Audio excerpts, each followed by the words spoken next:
प्रिय शिक्षार्थियों नमस्कार। मैं हूं डॉक्टर मुकेश्वर सोनवानी, समाजशास्त्र समाज कार्य विभाग, पंडित सुंदरलाल शर्मा मुक्त विश्वविद्यालय छत्तीसगढ़ बिलासपुर। आज के इस व्याख्यान में आप सभी का स्वागत है। आज के व्याख्यान का मुख्य विषय है सोशियोलॉजी इज डिसिप्लिन, समाजशास्त्र एक विषय के रूप में। हम इस व्याख्यान के माध्यम से इनके विभिन्न आयामों को समझने का प्रयास करेंगे। तो आइए शुरू करते हैं। प्रिय शिक्षार्थियों, आप स्क्रीन पर देख पा रहे हैं कि कुछ लोग समूह में बैठे हुए हैं जो आपस में बैठकर बातें कर रहे हैं, एक दूसरे के साथ विचारों का साझा कर रहे हैं और अंततः मेल मिलाप कर रहे हैं। एक आम आदमी के लिए यह केवल एक हैंग आउट या घूमना फिरना या केवल बातचीत हो सकता है, लेकिन एक समाजशास्त्री के लिए यह एक व्यवहार का एक विशिष्ट तरीका है, एक विशिष्ट जाल है। समाजशास्त्र को अक्सर समाज का वैज्ञानिक अध्ययन कहा जाता है, लेकिन वास्तव में इसका क्या अर्थ है? इसका अर्थ है कि समाजशास्त्र किसी भी घटना को एक विशेष दृष्टिकोण से देखता है, एक विशेष ढंग से समझने का प्रयास करता है। हम इस स्लाइड में जो भी तथ्य दिए गए हैं उनको कुछ बिंदुओं के माध्यम से समझने का प्रयास करेंगे कि समाजशास्त्र किस प्रकार का विषय है और किन तथ्यों से ये समाजशास्त्र बनता है, उसका दृष्टिकोण क्या है। सबसे पहला है सामाजिक संबंध, सोशल रिलेशनशिप। यह एक सूक्ष्म दृष्टिकोण है समाजशास्त्र का। हम मित्र कैसे बनाते हैं, बातचीत में सत्ता या अधिकार का प्रयोग कैसे होता है, यहाँ तक कि एक साधारण सा हाथ मिलाना या सिर हिलाना भी एक सामाजिक पटकथा या सामाजिक स्क्रिप्ट है जिसे हमें पालन करना सिखाया गया है। यह एक समाजशास्त्र का दृष्टिकोण है। दूसरा बिंदु है सामाजिक संस्थाएं। यह एक व्यापक दृष्टिकोण है समाजशास्त्र का, जिसके अंतर्गत शिक्षा, धर्म, परिवार, अर्थव्यवस्था आदि आते हैं। ये केवल एक इमारतें नहीं हैं, बल्कि ये प्रणालियां हैं जो हमारे जीवन को व्यवस्थित करती है और हमारे अवसरों को निर्धारित करती है। अगला दृष्टिकोण है समाजशास्त्र का मानवीय व्यवहार या ह्यूमन बिहेवियर। समाजशास्त्र इस विचार को चुनौती देता है कि हमारे व्यवहार का 100% व्यवहार व्यक्तिगत होते हैं। हालांकि हमारे पास अपनी स्वतंत्र इच्छाएं भी होती है, फिर भी हम एक विशेष प्रकार का व्यवहार करते हैं जो हमारे संस्कृति, हमारे वर्ग और उस समय परिवेश का से प्रभावित होता है जिसमें हम रहते हैं। अगला है समाजशास्त्री कल्पना, जिसके संबंध में C.W. राइट मिल्स ने बात की। यह व्यक्तिगत परेशानी और सार्वजनिक मुद्दों के बीच संबंध को देखने की एक क्षमता प्रदान करता है। उदाहरण के लिए, यदि एक व्यक्ति को नौकरी नहीं मिलती तो हो सकता है यह एक व्यक्तिगत मुद्दा हो सकता है, व्यक्तिगत परेशानी हो सकती है। लेकिन यदि हम कहें कि देश की 15% जनसंख्या बेरोजगार है तो यह एक सामाजिक मुद्दा है जो किसी न किसी रूप में अर्थव्यवस्था और राजनीति से जुड़ी हुई है। समाजशास्त्र हमें एक व्यक्ति से आगे बढ़कर समूह के व्यापक पैटर्न को देखने का एक दृष्टिकोण प्रदान करता है। संक्षेप में हम यह कह सकते हैं कि समाजशास्त्र एक गोंद है, एक ग्लू है जो समाज के साथ जुड़ा रहता है और कभी-कभी उन शक्तियों को भी जो इसे अलग करती है उनका एक दृष्टिकोण हमें प्रदान करता है। इस प्रकार से समाजशास्त्र अपने आप में एक स्पेसिफिक विषय है जिसका अपना एक दृष्टिकोण है, जिसका अपना एक पर्सपेक्टिव है। तो आइए हम इस सफर की शुरुआत करते हैं इस व्याख्यान के माध्यम से। प्रिय शिक्षार्थियों, यह इकाई मुख्य रूप से आपको समाज और सामाजिक संस्थाओं और सामाजिक संरचनाओं की एक समझ प्रदान करने के लिए डिजाइन की गई है। हम समाजशास्त्र को समाज का वैज्ञानिक अध्ययन के रूप में देखते हैं। आखिर यह किस प्रकार से समाज का वैज्ञानिक अध्ययन करता है, इस प्रश्न को इस व्याख्यान के माध्यम से ढूंढने का प्रयास करेंगे। हम इस व्याख्यान के माध्यम से विभिन्न आयामों को समझ पाएंगे। हमारा प्रथम उद्देश्य है समाजशास्त्र के अर्थ को समझना। हम इसके अंदर देखेंगे कि सामाजिक संस्थाएं क्या है, सामाजिक संरचनाएं क्या है, सामाजिक संबंधों को किस प्रकार से देखा जा सकता है। अर्थात यह केवल लोगों को केवल नहीं देखता है, बल्कि यह उस अदृश्य शक्तियों को जिसके माध्यम से समाज संचालित होता है आखिर कौन से ऐसे नियम हैं जिसके माध्यम से समाज संपादित होता है, उन प्रश्नों को ढूंढने का प्रयास करेंगे। दूसरा उद्देश्य हमारा यह है कि यह आखिर विषय के रूप में कैसे उभरा। यह स्वाभाविक है कि समाजशास्त्र कभी भी शून्य से पैदा नहीं हुआ है, बल्कि इसका उद्भव जो है यूरोप की औद्योगिक क्रांति और इनलाइटमेंट या पुनर्जागरण के काल से जुड़ा हुआ है। एक उथल पुथल भरे समाज की कहानी से जुड़ा हुआ है, जिसके अंतर्गत एक प्रमुख विचारक ऑगस्ट काम्टे की बात करेंगे, जिन्हें समाजशास्त्र का जनक कहा जाता है। उन्होंने अपने आसपास में रह रहे बड़े सामाजिक परिवर्तनों को समझने के लिए प्रकृति विज्ञानों में होने वाली जो नियम है उसको समाज में लागू किया। हम यह जान पाएंगे कि सामाजिक दर्शन समाज को किस प्रकार से प्रभावित करता है। अगला बिंदु है, हम इसके क्षेत्र पर विचार करेंगे कि आखिर समाजशास्त्र के विभिन्न क्षेत्र क्या हैं, जिसके अंतर्गत दो विचारधाराओं की बात करेंगे, स्वरूपात्मक संप्रदाय या फॉर्मलिस्टिक स्कूल, और दूसरा है समन्वयात्मक संप्रदाय या सिंथेटिक स्कूल, जो हमें इस विषय को, इस सब्जेक्ट को समझने के लिए एक विशेष दृष्टिकोण प्रदान करेगा। इसी के साथ हम इसके विषय वस्तु पर भी चर्चा करेंगे कि इसमें किस प्रकार की विषय वस्तु को शामिल किया जाता है। इसके अंतर्गत अंतः क्रियाओं के बारे में बात करेंगे। अंतः क्रियाओं का मतलब जब कोई दो व्यक्ति आपस में बातचीत करते हैं तो उसमें अर्थव्यवस्था, धर्म, राज्य और सामाजिक प्रतिमानों का क्या मूल भूमिका होती है। इसी के साथ हम स्तरीकरण की बात करेंगे, विचलन की बात करेंगे, वैश्वीकरण, और समाजशास्त्र की मूलतः विषय वस्तु इतनी विशाल है कि यह स्वयं समाज का एक संपूर्णता में अध्ययन करता है। हम समाजशास्त्र की प्रकृति की भी चर्चा करेंगे और इसकी प्रकृति के अंतर्गत हम जानेंगे कि समाजशास्त्र का आखिर नेचर कैसा है, ये किस प्रकार का दृष्टिकोण रखता है। प्रिय शिक्षार्थियों, सबसे पहले हमें यह देखना होगा कि इस विषय की शुरुआत कैसे हुई। समाजशास्त्र कोई रातों रात प्रकट हुआ ऐसा नहीं है। यह उस दुनिया की प्रतिक्रिया थी जो लोगों की समझ से कहीं अधिक तेजी से बदल रही थी। आइए इसके जन्म के कालक्रम पर एक नजर डालते हैं। बात आती है वर्ष 1838 की। एक औपचारिक रूप से 19वीं शताब्दी की यह समय है। हालांकि लोगों ने समाज के बारे में हमेशा सोचा है, लेकिन यह 1838 का वर्ष था जब समाजशास्त्र एक विशिष्ट और अलग विषय के रूप में विकसित होने लगा। इससे पहले सामाजिक अवलोकन अक्सर दर्शन या धर्म के साथ मिला हुआ था, लेकिन 1800 के दशक में यह एहसास बढ़ने लगा कि समाज को अपने स्वयं के एक समर्पित अध्ययन क्षेत्र की आवश्यकता है, जो अन्य पुराने विज्ञानों के साथ अपने पैरों पर खड़ा हो सके। इसमें दूसरा बिंदु है ऑगस्ट काम्ट साहब की, समाजशास्त्र के जिन्हें जनक कहा जाता है। जब हम इस काल की बात करते हैं तो एक नाम सबसे पहले उभरा, जिनका हमने अभी नाम लिया ऑगस्ट काम्टे।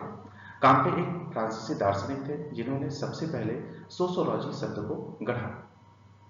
उनका मानना था कि हम भौतिक विज्ञान या जीव विज्ञान में उपयोग की जाने वाली वैज्ञानिक विधियों का उपयोग करके सामाजिक जीवन का हम अध्ययन कैसे कर सकते हैं, क्योंकि उन्होंने इस विषय के लिए एक रूपरेखा और नाम प्रदान किया। उन्होंने व्यापक रूप से समाजशास्त्र को एक नवीन दिशा प्रदान की। उन्होंने एक सकारात्मक विज्ञान की कल्पना की जो व्यवस्थित अवलोकन के माध्यम से मानवता के कल्याण को बेहतर बनाने में मदद करेगा। तीसरा बिंदु है आधुनिक काल।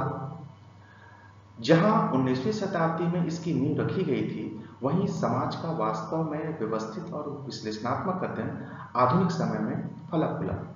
यह वह समय है जब यह क्षेत्र साधारण अवलोकनों से आगे बढ़कर के जटिल तथ्यों का विश्लेषण और सैद्धांतिक रूपरेखा और वैश्विक सामाजिक प्रणालियों के अध्ययन को विस्तृत किया गया। आज समाजशास्त्र एक विशेष शैक्षणिक विषय है जो हमें सांस्कृतिक बदलावों से लेकर हमारे सामाजिक बंधनों तक एक प्रभावत्मक ढंग से इसको हमको समझने में मदद करता है। इन मूल सिद्धांतों को समझने में हमें उन वैज्ञानिक विचारधाराओं को समझने में मदद मिलती है जो आज समाजशास्त्र को परिभाषित करती है। आगे हम उन विशिष्ट सामाजिक शक्तियों पर नजर डालेंगे जिन्होंने इस विकासों को प्रेरित किया, अर्थात मूल रूप से समाजशास्त्र के विकास को प्रेरित किया। इसी क्रम में हम एक नज़र यह भी देखते हैं कि आखिर ऐसे कौन से विचारक थे जिन्होंने समाजशास्त्र को विकसित करने में एक महत्वपूर्ण भूमिका निभाई, और उनके विचारों से भी हम अवगत होंगे कि आखिर समाज को देखने का उनका दृष्टिकोण और नजरिया क्या था। सबसे पहले हमने ऑगस्ट कॉम्ट की बात की। ऑगस्ट कॉम्ट साहब केवल एक उन्होंने समाजशास्त्र शब्द को नहीं गढ़ा, बल्कि इस क्षेत्र को उन्होंने एक नवीन दिशा प्रदान की। उनका मानना था कि समाज का अध्ययन भौतिक विज्ञान के समान ही वैज्ञानिकता के साथ इसका अध्ययन किया जा सकता है, जिसे आगे आने वाली हर चीज के लिए एक आवश्यक आधार तैयार हुआ। दूसरा बात करते हैं हर्बर्ट स्पेंसर साहब की। उन्होंने समाज पर एक विकासवादी सिद्धांत या इवोल्यूशन की थ्योरी को लागू करने के लिए सबसे ज्यादा उन्होंने प्रयास किया। स्पेंसर ने समाज को एक जीवित जीव की तरह उन्होंने देखा, जो लगातार सरलता से जटिलता की ओर विकसित हो रहा है। उनके काम ने, उनके योगदान ने हमें यह समझने में मदद किया कि सामाजिक संस्थाएं समय के साथ कैसे अनुकूलित और परिवर्तित होती है। इसी क्रम में इमाइल दुर्खिम साहब की बात आती है, जिन्हें कांटे का उत्तराधिकारी कहा जाता है या द्वितीय संस्थापक कहा जाता है। दुर्खिम वह वास्तुकार थे जिन्होंने समाजशास्त्र को औपचारिक शैक्षणिक विषय के रूप में स्थापित किया। उन्होंने अपना ध्यान सामाजिक तथ्यों, सोशल फैक्ट्स पर केंद्रित किया और हमें यह बताया कि कैसे साझा मूल्य और सामाजिक संबंध समाज को बिखरने से बचाते हैं। अगला है मैक्स वेबर। मैक्स वेबर साहब एक व्यापक संरचनाओं से आगे बढ़कर के सामाजिक क्रिया, सोशल एक्शन और युक्तिकरण या रैशनलाइजेशन की उन्होंने बात की और हमारे ध्यान को आकृष्ट किया। वो व्यक्तिगत क्रियाओं के पीछे के अर्थ को समझना चाहते थे, एक व्यक्ति किस प्रकार से क्रियाएं करता है, किस प्रकार से वह क्रिया करने के लिए प्रेरित होता है, और यह भी कि आधुनिक समाज कैसे विकसित होता है और कैसे परिवर्तित होता है। इन चार विचारकों ने एक ऐसा दृष्टिकोण प्रदान किया जिसका उपयोग हम आज भी अपनी इस समाज का विश्लेषण करने के लिए करते हैं। आइए इनके विचारों को गहराई से देखने का प्रयास करेंगे, जिनके सिद्धांत और विचार एक दूसरे से अंततः भिन्न हैं। प्रिय शिक्षार्थियों, इस स्लाइड के माध्यम से हम समझने का प्रयास करते हैं कि समाजशास्त्र का विकास आखिर क्यों हुआ। समाजशास्त्र, इससे पहले भी हमने कहा कि यह कभी शून्य में पैदा नहीं हुआ। यह इसलिए उभरा क्योंकि मानव जीवन को समझने के लिए हमारे जो तरीके थे उसमें एक खालीपन था, उसमें एक कमी थी और पूर्ववर्ती विज्ञानों में कुछ सीमाएं थी। समाजशास्त्र से पहले जो हमारे पास विषय स्थापित थे, जो मनुष्यों को केवल एक विशिष्ट दृष्टिकोण से देखते थे। जैसे दर्शन शास्त्र की बात करते हैं, दर्शन शास्त्र केवल इस बात पर केंद्रित था कि क्या होना चाहिए, नैतिकता और तर्क के बीच उन्होंने एक संबंध को व्याख्यायित किया। उसी प्रकार से मनोविज्ञान है। मनोविज्ञान यह केवल व्यक्तिक मन और आंतरिक प्रक्रियाओं पर ही केंद्रित था। उसी भांति राजनीति विज्ञान की जब बात करते हैं तो यह केवल शक्ति से शासन का पालन कैसे किया जाए, सत्ता और राज्य किस प्रकार से चलने चाहिए, केवल इस पर केंद्रित था। उसी प्रकार अर्थशास्त्र भी यह केवल धन के उत्पादन, उपभोग और हस्तांतरण पर केवल केंद्रित था। ये विषय स्पेसिफिक थे, विशिष्ट थे। उन्होंने मानवीय अनुभव के केवल एक पहलू का ही अध्ययन किया। यदि समाज को एक घड़ी की भांति मान लिया जाए तो अर्थशास्त्र ने केवल उस घड़ी को चलाने वाली गियर का उन्होंने अध्ययन किया, राजनीति विज्ञान ने उसकी सुइयों का अध्ययन किया और मनोविज्ञान ने इस रूप में केवल एक बैटरी का ही अध्ययन किया।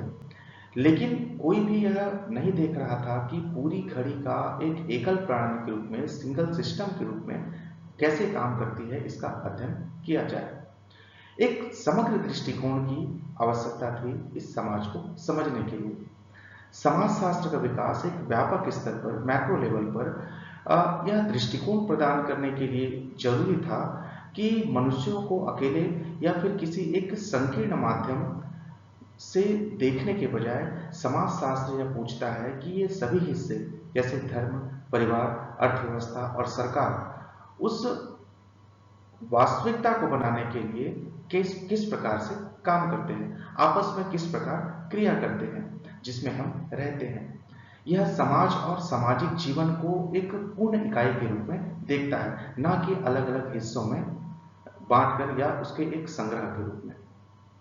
ऐतिहासिक संदर्भ में यदि बात करें तो शिक्षार्थियों को आपको यह जानना होगा कि यह बदलाव अराजकता या उथल पुथल के कारण कैसे समाजशास्त्र का विकास हुआ।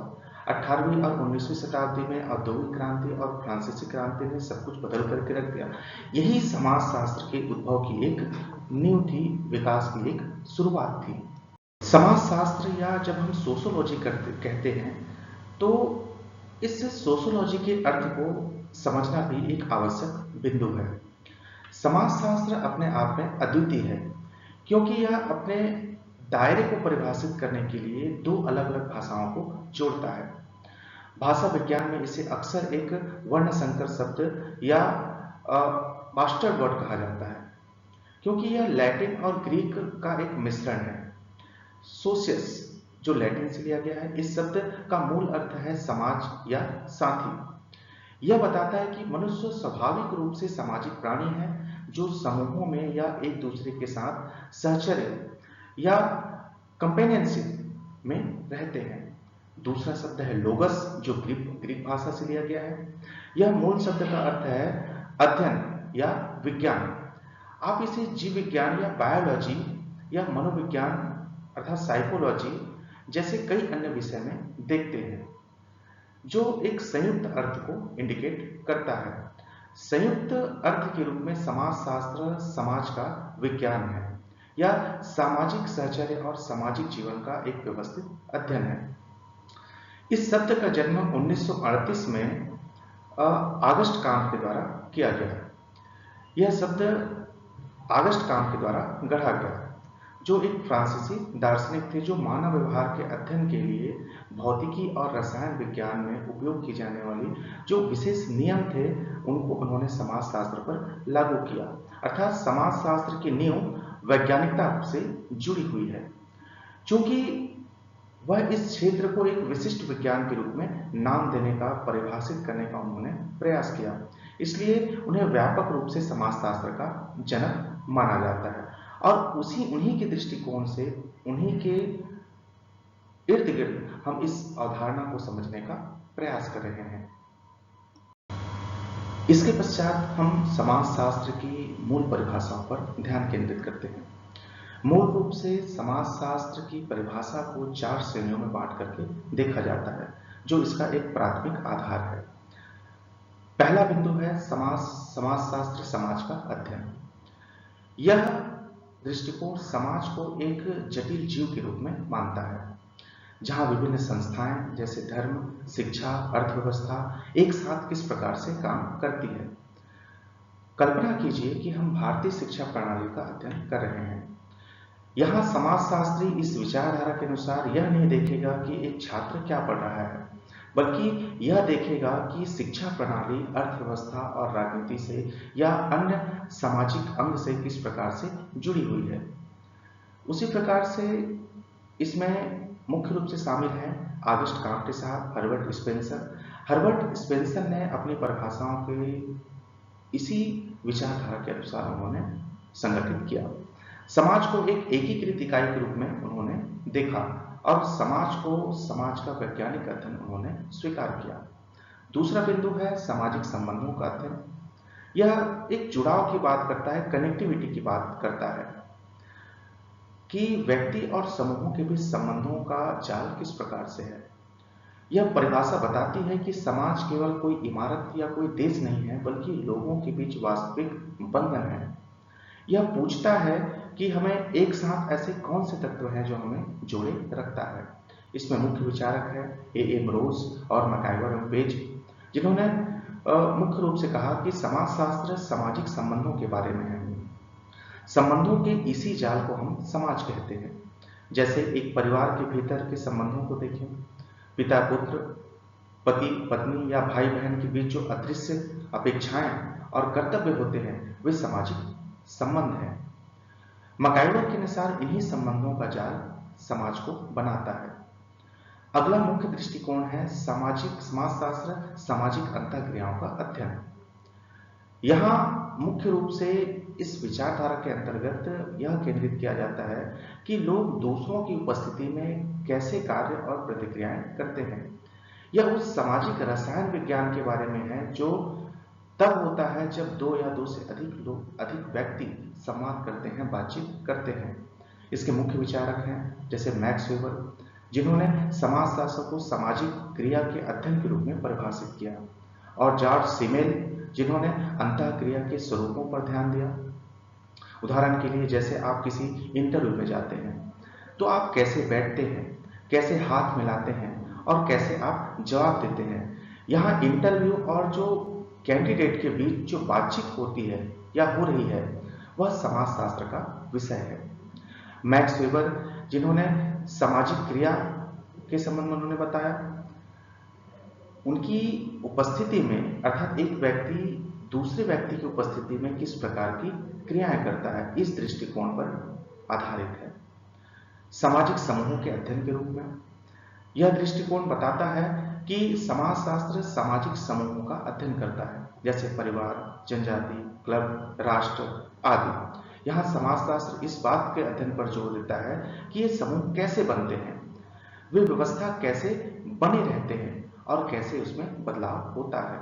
इसमें मुख्य रूप से है हैरी एम जॉनसन, जिनका तर्क था कि समाजशास्त्र केवल अमूर्त समाज के बजाय सामाजिक समूहों का अध्ययन करता है।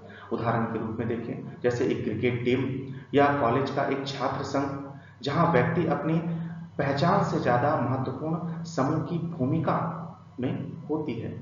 समाजशास्त्री यह देखेगा कि यह समूह अपने सदस्यों को कैसे नियंत्रित करता है और सामूहिक लक्ष्य कैसे प्राप्त करता है। यह समाजशास्त्र का एक मूल दृष्टिकोण है जिसको हमने परिभाषाओं के माध्यम से समझने का प्रयास किया। हमने पिछले स्लाइड में समाजशास्त्र के संबंध में या उनकी परिभाषा के संबंध में जिस दृष्टिकोण की हमने बात की, उनको हम विभिन्न विचारकों के मध्य परिभाषाओं के माध्यम से देखने का प्रयास करेंगे। सबसे पहली परिभाषा है लेस्टर एफ वार्ड की, जिन्होंने समाजशास्त्र को कहा कि समाजशास्त्र समाज का वैज्ञानिक अध्ययन है। वार्ड का मानना था कि समाजशास्त्र समाज व्यवहारिक विज्ञान होना चाहिए। जैसे एक जीव विज्ञानी कोशिका का अध्ययन करता है, वैसे ही हमें साक्ष्य और अवलोकन का उपयोग समाजशास्त्र में करना चाहिए, ना कि हमारे जो विचार है वो केवल अनुमानों या अटकलों पर आधारित हो। उदाहरण के लिए, यदि हम अपराध का अध्ययन कर रहे हैं तो वार्ड के अनुसार हमें केवल राय नहीं देनी चाहिए, बल्कि तथ्यों के आधार पर हमको यह बताना चाहिए कि अपराध कहां और क्यों हो रहे हैं। दूसरा विचारक है मैकआइवर एंड पेज, जिन्होंने समाज को सामाजिक संबंधों का जाल कहा। समाज को सामाजिक संबंधों के रूप में उन्होंने देखा। उनका मानना था कि समाज कोई स्थिर इमारत नहीं है, बल्कि यह प्रक्रिया है। यह यहाँ मौजूद है, वहां मौजूद है जहां संबंध है, चाहे वह सहयोग हो, संघर्ष हो या फिर प्रतिस्पर्धा हो। मान के चलिए एक बाजार में कोई सामान खरीदता है, कोई क्रेता, और वहां कोई विक्रेता है। क्रेता और विक्रेता के संबंध आखिर क्या है? यहाँ बाजार एक जगह से ज्यादा उन लोगों के बीच के लेन देन का संबंध का नाम है बाजार। उसी प्रकार से गिलिन और गिलिन अब परिभाषित करते हैं, यह अंतःक्रियात्मक स्वरूप को के बारे में बताते हैं। वे कहते हैं कि समाजशास्त्र व्यक्तियों और समूहों के बीच अंतःक्रियाओं का अध्ययन है।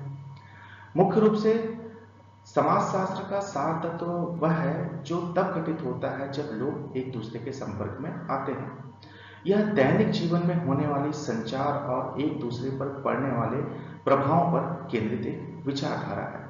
उदाहरण के लिए, जैसे सोशल मीडिया पर एक पोस्ट और उस पर आने वाले जो कमेंट्स हैं, यह दिखाता है कि कैसे लोग दूर रहकर भी एक दूसरे की सोच को प्रभावित कर रहे हैं। उसी प्रकार से हैरी एम जॉनसन की परिभाषा है जो संगठित संरचना के बारे में बात करते हैं। वे कहते हैं कि समाजशास्त्र सामाजिक समूहों और उसकी संस्थाओं का विज्ञान है। उनकी यह व्याख्या है कि व्यक्ति हमेशा किसी समूह जैसे परिवार या कार्यस्थल का एक हिस्सा होता है। ये समूह संस्थाओं अर्थात संस्थाओं का अर्थ है नियम और पैटर्न के द्वारा ही चलते हैं। समाज को समझने के लिए इन समूहों के संगठन को समझना जरूरी है। जैसे उदाहरण के लिए एक विश्वविद्यालय जहां प्रोफेसर, छात्र और प्रशासन अलग अलग समूह हैं जो नियमों अर्थात संस्था के तहत एक साथ काम कर रहे हैं। इस प्रकार से विभिन्न विद्वानों ने समाजशास्त्र को विभिन्न दृष्टिकोण से परिभाषित करने का प्रयास किया। प्रिय शिक्षार्थियों, हम आने वाले व्याख्यान में इनके उद्भव और विकास से संबंधित चर्चा करेंगे। आज के व्याख्यान में बस इतना ही। नमस्कार।